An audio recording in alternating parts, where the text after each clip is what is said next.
In game one by the Warriors, 113-92. In his 22nd year as head coach, Gregg Popovich's patience might be running a little thin. Say what? So it's supposed to be here? What if I don't like this? There's too much sugar and all that kind of stuff. I don't want to promote that. I'm just teasing you. Have a sense of humor, will you? Just because you got your kicked tonight doesn't mean you have to have a sense of humor. Okay, what do you want? I'm so tired of this. You love him. That's my guy. That's your guy. That's my guy. He also had a great quote about Steven this weekend. Yes. About Mike Brown's job being to make sure Steven doesn't beat him up when he was on the coaching staff. Oh, man, that was my guy. You know, what he means by that is I love playing basketball. I hated coming out the game, whether it's for 2 seconds, 3 seconds, coach's decision, anything. Don't take me out. So I used to come out the game, just live it, ready to throw things around, and Mike Brown would walk over there and just stand there like, okay, I'm going to stand until you come. You okay? You okay? All right. Love you, Jack. Yeah, yeah. Yeah. So Mike was great, but Pops, he's the best. He's the best. That's great. All right, let's talk about the Cavs and the Pacers. Despite a triple-double from LeBron, the Pacers blew the doors off of Cleveland, 98-80. Victor Oladipo, game-high 32 points. It was LeBron's first loss in round one in 6 years. The Cavs' first-round loss in 8 years, and LeBron's first playoff opening loss ever. LeBron, you worried? I've always stayed even keel with the postseason. That's just, I'm down 0-1 in the first round. I was down 3-1 in the finals. So I'm the last guy to ask about how you're going to feel the next couple of days. Stephen, what do you think went wrong for the Cavs yesterday? Well, I just think the Pacers had a better game plan and they stuck to it. One thing about it, and this is newsflash for everybody that's watching, everybody's not built to play in the playoffs. That same shot that you make in regular season is a tougher shot in the playoffs. Why? Because it's more on the line. It's 4 levels of basketball in the NBA: regular season, preseason, regular season, playoffs, and finals. Everybody's not able to live in this moment and knock these same shots down. It's a different level, more on the line, more pressure. Everybody can't do it. Pacers did a great job. LeBron had to score with 3 or 4 people every time he had the ball. When he kicked the ball, guys wasn't confident in taking these shots because they wasn't getting these shots all year. LeBron was taking most of these shots. Well, a lot of guys are in different positions, and they have a bigger role now. They have to step up and make bigger shots. They weren't prepared for that first game.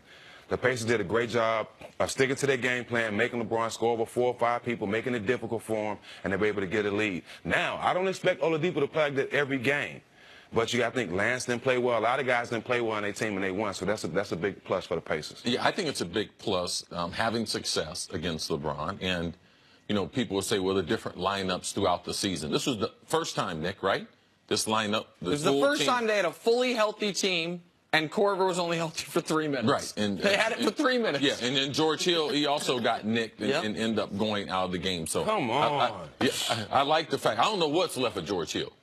And he is a huge component to them moving forward. Go ahead, Nick. No, I just smile because before I say anything, you're frustrated with getting nicked, knocking you out of a playoff game. That's why you're saying come on? Yes. I mean, this is the playoffs. Like, a sprained finger or anything like that shouldn't keep you. If you can't walk, if you can actually run, if you can get up and down that court, you should play. Like, I don't understand that. It's a new day today. So, okay, that's what I figured the frustration was. Listen, here's the thing for the Cavs.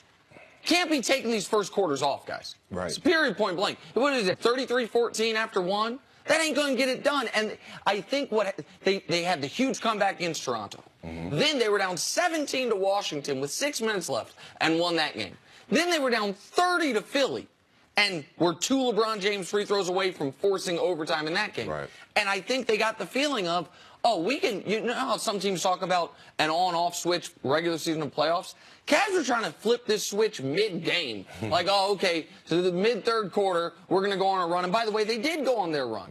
But when you build yourself that type of deficit, you have to then play perfect basketball. You have to get every stop. You have to get every open shot. And they weren't able to do that. And then what compounded the error, they're not going to shoot that poorly again all postseason. They won't score 80 points again all postseason. I understand that. But LeBron Victor Oladipo, James Harden, Paul George, Giannis, Anthony Davis. That's just a handful of the guys who this weekend had better playoff games than LeBron. Why have the Cavs, to me, been the prohibitive favorites all year to make the NBA Finals? Because I expect in nearly every playoff game LeBron's in, he's going to be demonstrably the best player on the court. That's their only path to victory. And he wasn't this weekend. Like, I know he had a triple-double, but Cece, he make one jump shot? Oh, no. He better find his jump shot before game 2. Because this was like San Antonio guarded him, went underneath the pick and roll, forced him to shoot jump shots, play off into the lanes, allow him to dish it out, make guys make shots. So, and this is the thing, too. I know you believe in LeBron. This is what I believe in. I believe in what I see. And what Cleveland has shown me, the first Cleveland team, before the trade, since the trade, and then now we're getting into playoff time, I'm concerned. I'm concerned about Cal Corbett, his foot, how healthy he's going to be. I'm concerned about JR. Do I put JR back into the starting lineup? Because JR seems ready for the playoff. Jeff Green, not a lot of playoff success. And George Hill, if he is not healthy, how far are the Cavs going to go if George Hill's not healthy? What does Ty Lue do now? We've been waiting and waiting and waiting and waiting for them to finally get healthy and get this playoff roster that they were going to put out there.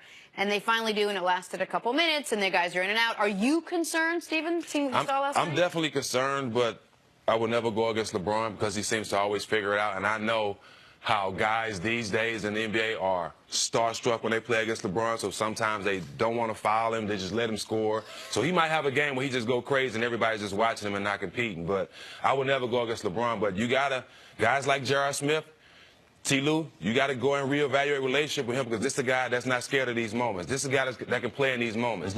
I'm not too comfortable. I'm not too confident in a lot of these other guys, you know, because, like I said, everybody can play in the playoffs. We know JR can make these shots. I just think as a team, they have to come together and they have to figure it out, and they can't rely on LeBron because LeBron, if you can get a triple-double in the playoffs and not win, that says a lot about your team. They also, and this is why I had people talking to me this week and saying, Nick, you're going to go on TV and kill Ty Lue? Like, what's up with the road? Here's the reason I'm not blaming Ty Lue. Someone tell me the lineup, the 5-man lineup, that can defend and hit threes. They got a 5-man lineup that can knock down some shots. Now, put in Korver, put in Kevin Love, have LeBron be Love as your center, LeBron as your 4, JR, and then the point guard you want. Fine. Who is that lineup stopping? Okay, so give me your defensive lineup. All right, let's have Tristan or Nance out there as the center. Let's have Jeff Green out there. Okay, how are you making shots? Like, they don't have a lineup right now that can do both, which is why their path to victory is, relatively speaking, a simple one. The shooters make shots, and LeBron be amazing. Now, LeBron, since February 1, certainly since March 1, has been spectacular. Averaged a 30-point triple-double from March 1 through the end of the regular season. He's going to have to play at that level every single game for them to be competitive. Like, period, point blank. Like, people might say, oh, that's too high of a burden, that's too much to ask. No, it's not. Like, that is what he has to do for this version of the Cavs. And they don't have Kyrie to go take people off the dribble. That player doesn't exist for you anymore. Then tell me who the next player up is. Who's the next player that has to step up for the Cavs? Because no one. They got a number of players. For one, Kevin Love will play better than what he's played. But from an experience standpoint, there's only 3 players we can really count on. That's LeBron, JR, and Kevin Love. And that's the question that Ty Lue and that staff, they have to answer. Who are going to be these couple other guys? Rodney Hood, what is he going to do? George Hill, man, without him playing the point, I believe without his defensive presence also, this team is hurt by that. So there's other reasons why outside of LeBron not finding his jump shot. If he don't find his jump shot, the Pacers are going to beat him. You know, so I expect him to find his jump shot in game number 2. You said you never go against LeBron. A quick question. At home game 2. Cavs must-win game? Cavs must win. He's going to guarantee a win. Okay. Definitely. How does he do it? He pats himself on the back. All year. All year long. And I tell him this all. He don't have to congratulate yourself too much. I congratulate you enough. Is he the fastest to 30,000? Might be. Yeah, okay. Just him and Nick Wright. And he's the Kane. K-A-N-G. K-A-N-G. What are you talking about? What are you pointing at me for? What do you mean? I'm not the one with the Twitter avatar dapping him up. That's Chris Carter. That's the Hall of Famer. That ain't me. I'm just out here spitting facts. Stephen, stick around. Coming up, are people really doubting the Golden State Warriors? We'll talk about that next. First things first. Yeah, I'm a fan, but me too.